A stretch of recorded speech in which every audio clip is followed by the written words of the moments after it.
আমরা উপপাদ্য 7 এ দেখব বৃত্তের অন্তর্লিখিত চতুর্ভুজের যে কোনো দুইটি বিপরীত কোণের সমষ্টি দুই সমকোণ। তার মানে আমাদের একটা চতুর্ভুজ যদি থাকে, যেমন এটা একটা চতুর্ভুজ নিলাম, এটা একটা চতুর্ভুজ, এবং এর পাশ দিয়ে আমরা যদি বৃত্ত তৈরি করি, এটা যদি বৃত্তের মধ্যে অবস্থিত হয় তাহলে এই কোণ আর এই কোণের বিপরীত কোণ হচ্ছে এই কোণ, এই দুইটার সমষ্টি আমাদের দুই সমকোণ মানে 180 ডিগ্রি হবে, সেটা আমাদের প্রমাণ করতে হবে। এই কোণের সমষ্টি আর এই কোণের সমষ্টি আমাদের 180 ডিগ্রি হবে, সেটা আমাদের প্রমাণ করতে হবে। তো এটা আমরা অবশ্যই প্রমাণ করতে পারবো, কারণ হচ্ছে এই যে কোণগুলো আছে সেই কোণগুলো বৃত্তস্থ কোণ। তো আমরা এমন একটা কোণ নেব যেটা হবে আমাদের কেন্দ্রস্থ কোণ, যেটা একটা চাপের উপর নির্ভর করে। আমরা এর আগে শিখেছি উপপাদ্য থেকে যে একই চাপের উপরে যে কোণ দুইটা থাকে, কেন্দ্রস্থ কোণ তার বৃত্তস্থ কোণের দ্বিগুণ হয়, সেই জিনিসটাকে আমরা এখানে ব্যবহার করব। তো এখন আমরা যদি শুরু করি তাহলে আমাদের কি করতে হবে, আমরা সাধারণভাবে যেরকম লিখে করব, মনে করি ও কেন্দ্র বিশিষ্ট একটি বৃত্ত ABCD,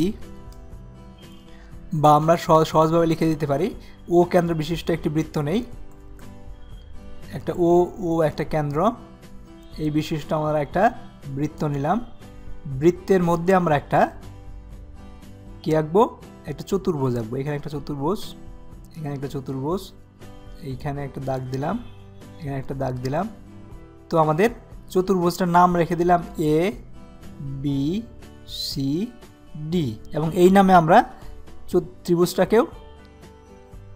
বৃত্তটাকেও জানতে পারবো যে আমরা বৃত্ত ও কেন্দ্র বিশিষ্ট একটা বৃত্ত নিলাম, ABCD চতুর্ভুজ অন্তর্লিখিত আছে, একটা বৃত্তের মধ্যে ABCD চতুর্ভুজ অন্তর্লিখিত আছে। তো এখন আমাদের এই একটা চাপ আছে, এখন আমাদের একটা চাপ BCD, চাপ মানে কি, এই যে সার্কেলটা। তো আমরা যদি এখন এইরকম করি, এটা যদি যোগ করি আর এটা যদি যোগ করি, এই চাপের সাথে যে কোণ তৈরি হলো, এই দুইটাকে আমরা যোগ করে দিলাম।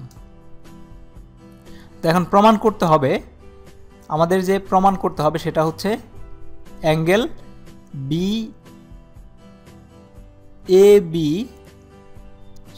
এই অ্যাঙ্গেলটা, আচ্ছা আমরা এটা সেরে নেই, এই অ্যাঙ্গেল যোগ এই অ্যাঙ্গেল মানে ABC আর ADC, এই দুইটা সমান সমান হয়েছে দুই সমকোণ, এবং অ্যাঙ্গেল B, এই অ্যাঙ্গেল আর এই অ্যাঙ্গেল BAD আর অ্যাঙ্গেল BCD, এই দুটো যোগ করলে দুই সমকোণ হয় মানে 180 ডিগ্রি, সেটা আমাদের প্রমাণ করতে হবে।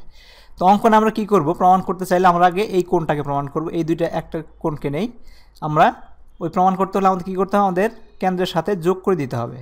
তো আমরা একটা কেন্দ্রের সাথে যোগ করে দিলাম, আমরা একটা অন্য রং নিয়ে নেই, আমরা কেন্দ্রের সাথে এটা যোগ করে দিলাম, এটা যোগ করে দিলাম। তাহলে আমরা যদি এই চাপটাকে ধরি BCD, এই চাপটাকে ধরি, আমরা এখানে একটা কোণ পেয়েছি, এখানে একটা কোণ পেয়েছি, এবং আমরা জানি কেন্দ্রস্থ কোণ বৃত্তস্থ কোণের চাইতে দ্বিগুণ। তার মানে কি, অ্যাঙ্গেল BOD সমান 2 অ্যাঙ্গেল BAC। তো এটা আমরা পেয়ে গেলাম। আবার উল্টাভাবে যদি দেখি, যদি এই কোণটাকে যদি ধরি, এই কোণটা আর এই কোণটাকে যদি নেই, তাহলে এইটার দ্বিগুণ, এটাকে আমরা বলি প্রবৃদ্ধ কোণ। কারণ হচ্ছে প্রবৃদ্ধ কোণ কাকে বলে, 180 ডিগ্রির সাথে বড় যে কোণ তাদেরকে প্রবৃদ্ধ কোণ বলে। 180 ডিগ্রি বড় কিন্তু 360 ডিগ্রির সাথে ছোট, কারণ এটা দেখতেছি আমরা 180 ডিগ্রি, কারণ আমরা যদি একটা রেখা টানতাম এদিকে সরল কোণ তাহলে 180 ডিগ্রি হতো, যেহেতু বড় একজন প্রবৃদ্ধ কোণ। তো আমরা বলতে পারি যে প্রবৃদ্ধ কোণ লিখে দেব, লিখতেও পারি না লিখলেও চলবে, সমস্যা নাই। তো লিখে দেব যে প্রবৃদ্ধ কোণ অ্যাঙ্গেল BOD, প্রবৃদ্ধ কোণটা লিখে দেবো, কারণ একই জিনিস আমরা লিখতেছি, যেহেতু BOD আমাদের এর ক্ষেত্রে লেখা হচ্ছে, এর ক্ষেত্রে লেখা হচ্ছে। তো আমরা কোন কোণটাকে দিচ্ছি সেটাকে মানে মার্ক করে দেওয়ার জন্য, সেটাকে ভালোভাবে বলার জন্য আমরা লিখে দেব প্রবৃদ্ধ কোণ, প্রবৃদ্ধ কোণ মানে এই কোণটাকে যে বলতেছি সেটা আমরা বুঝাই দেব। BOD সমান সমান হচ্ছে কি 2, এইটা অ্যাঙ্গেল, এই কারণ এই চাপটা BAD চাপটাকে আমরা কনসিডার করতেছি, তার মানে এই অ্যাঙ্গেলের চাইতে এই অ্যাঙ্গেলটা মানে কেন্দ্রস্থ কোণটা বড় হবে, 2 অ্যাঙ্গেল BCD। তো আমরা দুইটা পেয়ে গেলাম।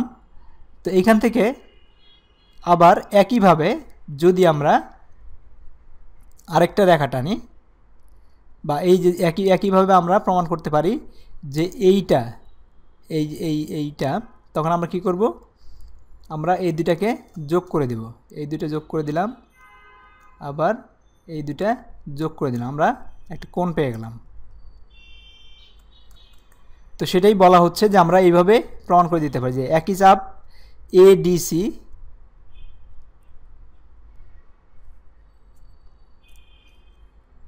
এখন আমরা দুইটা আচ্ছা এখানে পেয়ে গেলাম বিওডি সমান 2BAC, প্রবৃদ্ধ কোণ বিওডি সমান 2BOC। তার মানে হচ্ছে আমাদের বিও যদি অ্যাঙ্গেল বিওডি প্লাস প্রবৃদ্ধ অ্যাঙ্গেল বিওডি সমান সমান কত, আমাদের 4 সমকোণ, কারণ এর দুইটা সরল কোণ আছে, এখানে এখানে একটা সরল কোণ, এখানে সরল কোণ, মানে 4 সমকোণ আছে। তার মানে 4 সমকোণ হলো, আর এই 4 সমকোণ সমান সমান হচ্ছে এই দুইটা। এখন যদি 2 angle BAC plus 2 angle BCD সমান সমান 4 সমকোণ হয় তাহলে কি হবে, এই 2 কোণ যাবে, 2 দিয়ে কাটা যাবে, তাহলে angle BAC plus angle BCD সমান সমান 2 সমকোণ, 2 কাটা গেলে 2 সমকোণ। তাই এটা আমাদের একটা প্রমাণ হয়ে গেছে। ঠিক একইভাবে আমরা পরেরটাও প্রমাণ করতে পারবো, অন্য অংশটুকু প্রমাণ করতে পারবো। তো এটাই আমাদের লেখা হয়েছে তোমাদের জ্যামিতি বইতে যেটা দেওয়া আছে। একই চাপে এখানে একটা তৈরি করছে, একই চাপে এডিসি এই চাপটাকে সে কনসিডার করছে আগে। দণ্ডায়মান কেন্দ্রস্থ অ্যাঙ্গেল এডিসি চাপেরও দণ্ডায়মান একটা অ্যাঙ্গেল, আর এটা হচ্ছে বৃত্তস্থ কোণ অ্যাঙ্গেল AOC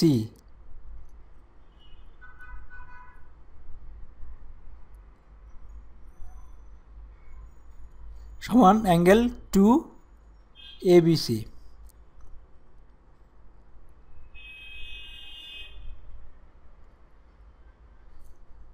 অ্যাঙ্গেল AOC সমান 2 বৃত্তস্থ অ্যাঙ্গেল ABC। এটা এখানে আমাদের 2 বৃত্ত, এখানে অ্যাঙ্গেল প্রবৃদ্ধ হবে, এখানে প্রবৃদ্ধ, কারণ আমাদের দেখা যেতেছে যে এই কোণটা, আমাদের এই কোণটা হচ্ছে প্রবৃদ্ধ কোণ। তো এই কোণটা এই চাপের উপর যে কোণটা তৈরি করছে এটা হবে প্রবৃদ্ধ কোণ অ্যাঙ্গেল AOC সমান 2 বৃত্তস্থ অ্যাঙ্গেল ABC। এখানে ভুল আছে, এটা তোমাদেরকে শুদ্ধ করে নিতে হবে। প্রবৃদ্ধ AOC সমান 2 বৃত্তস্থ ABC, অর্থাৎ AOC সমান প্রবৃদ্ধ AOC সমান 2 ABC। তো আবার 2 ধাপ হয়েছে, আবার একই চাপ ABCর উপর, একই চাপ ABC উপর আমাদের আছে কি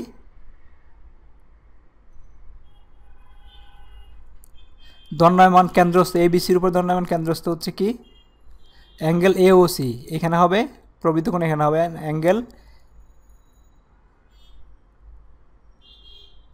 AOC, এই অ্যাঙ্গেলটা হবে সমান সমান 2 বৃত্তস্থ ADC, বৃত্তস্থ ADC আছে। প্রবৃদ্ধ কোণ এখানে হবে না, প্রবৃদ্ধ কোণটা প্রথম চলে যাবে, AOC সমান 2 অ্যাঙ্গেল ADC। অতএব এই দুটো যদি যোগ করে দেই, এটা হচ্ছে সমান সমান এই দুইটার সমীকরণ যোগ করে দেই, AOC প্লাস প্রবৃদ্ধ কোণ AOC সমান 2 angle ABC plus angle ADC। কিন্তু অ্যাঙ্গেল AOC প্লাস প্রবৃদ্ধ কোণ AOC সমান 4 সমকোণ, এটা আমরা জানি। তার মানে এখান থেকে আমরা যদি ক্যালকুলেশন করি 2 angle ABC plus angle ADC, এখানে একটা ব্র্যাকেট হবে, 2 কমন নিছি সমান 4 সমকোণ। তার মানে ABC প্লাস ADC সমান 2 সমকোণ। একইভাবে প্রমাণ করা যায় অ্যাঙ্গেল BAD, আমরা উল্টাভাবে ওই অন্য 2 কোণটাকে প্রমাণ করতে পারি যে 2 সমকোণ বলে আমরা প্রমাণ করে দিলাম। তার মানে হচ্ছে কোনো বৃত্তের অন্তস্থ যদি একটা থাকে, চতুর্ভুজ থাকে, তার বিপরীত কোণদ্বয়ের সমষ্টি 2 সমকোণ, এটা আমাদের মনে রাখতে হবে। তো বৃত্তের অন্তর্লিখিত চতুর্ভুজের একটি বাহু বর্ধিত করলে যে বহিস্থ কোণ উৎপন্ন হয়, বহিস্থ কোণ উৎপন্ন হয় তার বিপরীত অন্তস্থ কোণের সমান।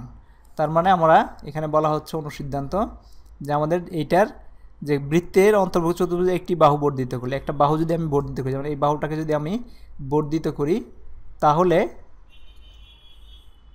কি বলা হচ্ছে যে বর্ধিত করলে যে বহিস্থ কোণ উৎপন্ন হয় তার বিপরীত অন্তস্থ কোণের সমান। এখানে যে বহিস্থ কোণটা হবে, এই যে কোণটা হলো, এটা তার বিপরীতের অন্তস্থ, মানে এই কোণের সমান হবে, এই কোণ আর এই কোণ সমান হবে, সেটাই বলা হচ্ছে। তারপরে পরের অনুসিদ্ধান্ততে বলা হচ্ছে বৃত্তের অন্তর্লিখিত সামান্তরিক একটি আয়তক্ষেত্র। বৃত্তের অন্তর্লিখিত একটা সামান্তরিক সবসময় আয়তক্ষেত্র হবে। কারণ হচ্ছে কি, আমাদের আয়তক্ষেত্র কেন হবে, আমাদের দুইটা যে সামান্তরিক যেটাই আঁকি না কেন তার দুইটা সমষ্টি, দুই কোণের সমষ্টি হচ্ছে, আমরা এখানে জানলাম যে দুই সমকোণ, এবং দুই সমকোণ মানে হচ্ছে যে এই কোণ আর এই কোণ সবসময় সমান হবে না। যদি সবসময় সমান না হয় তার মানে হচ্ছে সেটা আসলে সামান্তরিক না, কোনো সামান্তরিক সেখানে থাকতে পারে না, কারণ সেটা প্যারালাল নাও হতে পারে। এবং এটার যে সামান্তরিকটা হবে, সামান্তরিকটা কোনা বাঁকা হতে পারবে না। মানে আমরা সামান্তরিক লাহি কেমনে, মানে এরকম আমরা সাধারণত দেখি যে দুইটা একটা প্যারালাল দুইটা পরস্পর বিপরীত বাহু সমান, এবং এটার কোণদ্বয় একটা একটাকে সমদ্বিখণ্ডিত করে, কর্ণদ্বয় একটা একটা সমদ্বিখণ্ডিত করে। কিন্তু বৃত্তের ভিতরে সেটা এরকম হতে পারবে না, কারণ আমাদের এই জিনিসগুলো যেটা হবে সেটা হচ্ছে সোজা প্যারালাল হবে, কিন্তু সেটা একটা আয়তক্ষেত্র হবে। মানে এটা সমান হবে, এটা সমান হবে, প্যারালাল হবে, কিন্তু এরকম কোনা বাঁকা হতে পারবে না। তো সেটাই বলা হয়েছে যে বৃত্তের অন্তর্লিখিত সামান্তরিক একটি আয়তক্ষেত্র। Thank you very much.